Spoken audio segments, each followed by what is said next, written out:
bara itti wal beeknu, bara itti wal barru, bara wanta gaggaarii ijaan itti agarru, bara wanta badaarraa itti of sirreessinu, waan hamaa baraa dhiisnee gaarummaatti dhiyeessinu nuuf haa taasisu Rabbii bara wal qajeelchinu. Barri dhumatee darbe rakkina keen haa deemu, amma booda garuu rakkina hin argini yoomuu atii fi rakkoo yoomuu ijaan wal hin argina, gaarummaa fi quufan wal bira hin darbina. Milkaa'ii bakka deemtetti mul'adhu bakka teettetti, gaara gubbaa tahiitii mul'adhu, waan gaarii yoo gartu daddafii hojjedhu. Namaaf yaadi gaarummaa tasayyaariin hamaa, gaariin ati hojjette simaaf taayaa jamaa.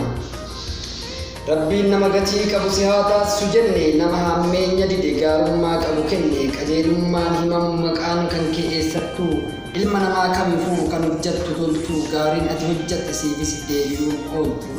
2016 milkaa'ii bakka gahi, nama of qofaa miti sabaafis ta'u tahi.